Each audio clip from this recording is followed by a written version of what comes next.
Yes? Be quick, please. I have a farm to run. It isn't going to run itself now, is it? We are a farming community. Nothing more, nothing less. That is, when I can get these layabouts to actually put in a day's work. Relin is the only one around here worth a damn. And that's only because he loves to kill his pests. Bye. Perhaps you are the one. No, probably not. Never mind.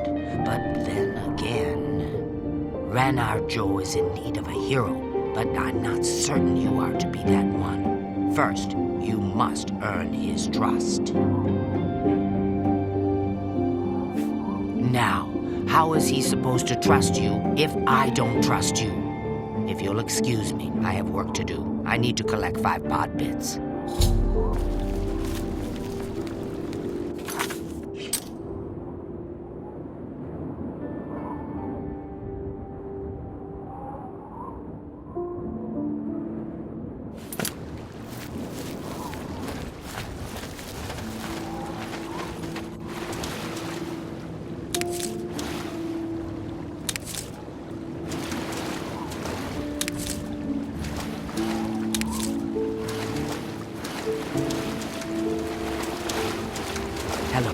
Yes? Oh, look, you have some pot bits. I need 5 of those myself. How kind of you. When I'm restored to my rightful place, I will give you a palace in the clouds. Or was that a palace made of clouds? Either way, you will have a piece of blue sky.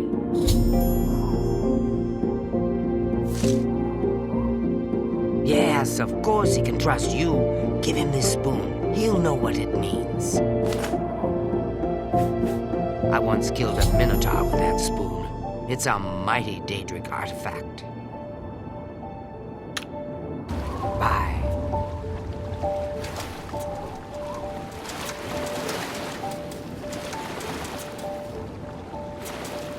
Did you talk to Kishashi? I can't trust you if she doesn't. It's nothing personal, really. It's just that everyone else is out to get me. Wouldn't surprise me if you were here spying on me for you-know-who. Did Kishashi send you with something? A certain utensil or weapon, depending on who you ask. Let me see that. Give it here. Where did you get this? This belongs to Kishashi. Did Sindanwe send you to steal this? How did you get this from Kishashi? Oh, then she must really trust you. Still, I better hold on to it just in case. Sindanwe is always trying to hurt my sweet Kishashi. Wouldn't want a slave driver to get her hands on this spoon. Well, I suppose I can trust you. You did bring me the spoon. Sindanwe is pure evil. She must be stopped at all costs. However, she knows everything about all of us. Keeps notes about everything. Everything! She knows so much about us that she can read our minds. But she doesn't know about you yet. So, you must do it. Get rid of her. Get rid of Sindanwe. Well, there's the obvious way. But don't let us see you do it. Sheogorath has 1,000 eyes and ears. Or you could make her life so miserable that she leaves us alone. She needs everything just so. So sneak into her house and wreck the place. And confiscate her notebook. She carries it wherever she goes, recording all our secret thoughts. I need that book. My thoughts belong to me. See you later.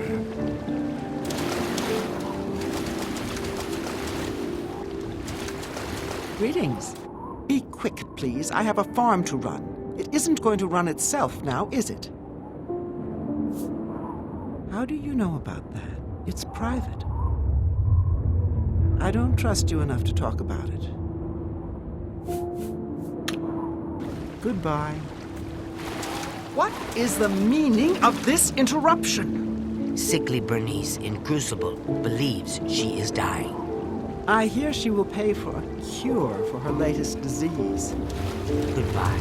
Be careful, they're listening.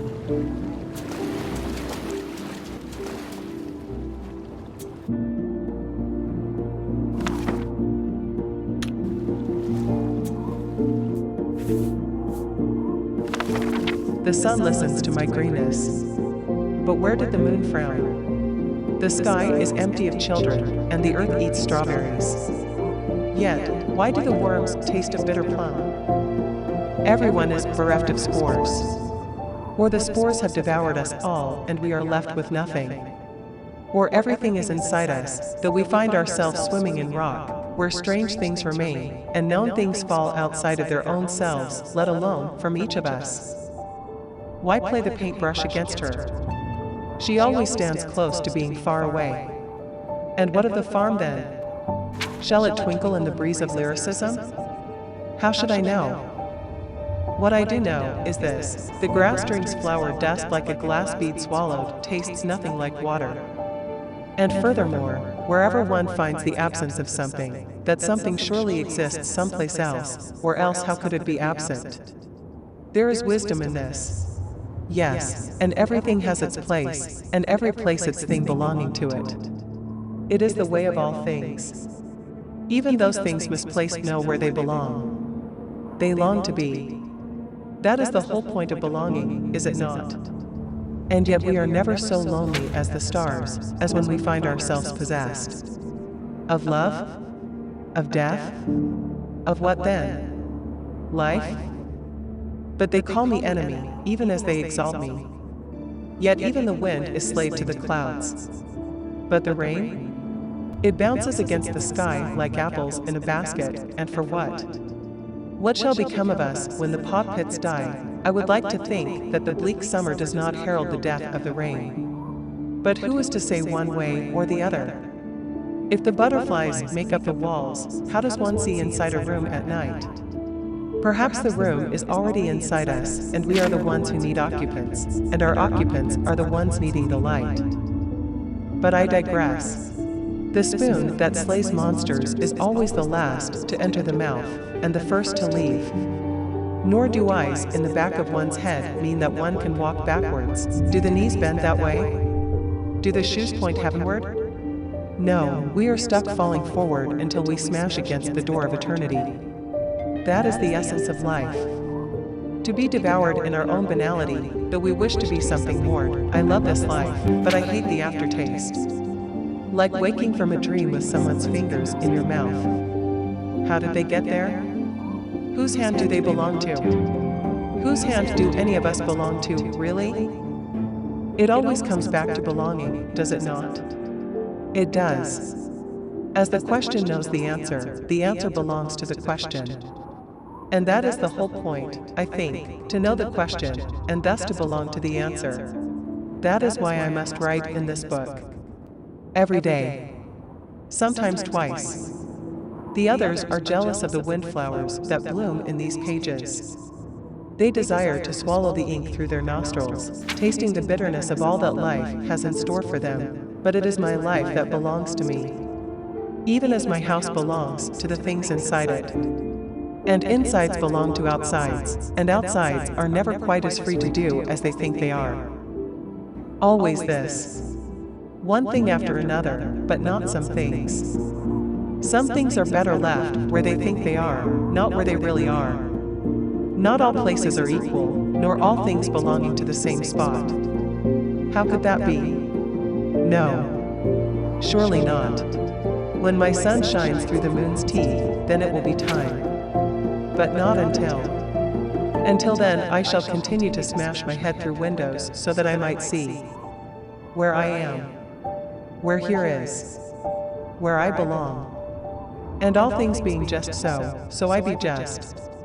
And justice is important in this life, is it not? How else can a life be justified but by this? The sun is forever moving. I must get back to work. I am grateful I have this place to put my thoughts, lest they become lost and confused, as I am, though I'll never let the others see that. They think I have everything in control.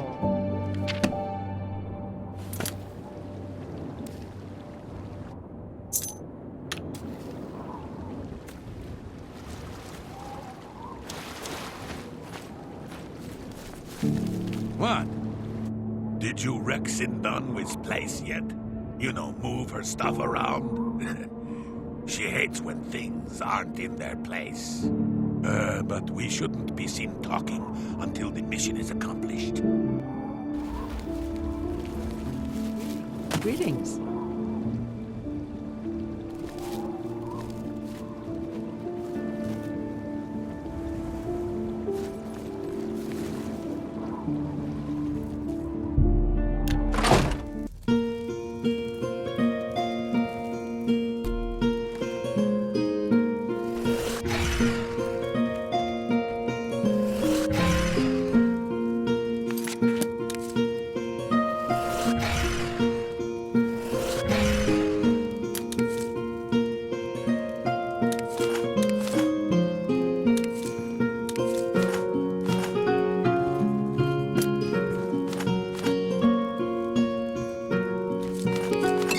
I've put Sindanwi's house in disarray.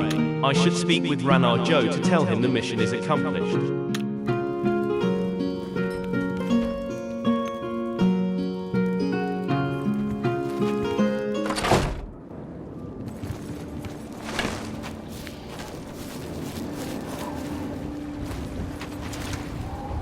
Have you accomplished the mission? That should keep her occupied. She'll spend months putting everything back in place. Thank you for your help. Here, take these. I was using it to ward off Sindanwi's evil mind control magic. I don't need it now. Excellent. Let me see that. Aha! It's right here, written in her own hand. She is planning to murder us all. I knew it. I'll hold on to this. You don't want to get caught by the authorities with it, do you? I suppose I should give you something in exchange. Here, this book might be of use to you. Now leave before someone sees us talking. Go, go, go, go.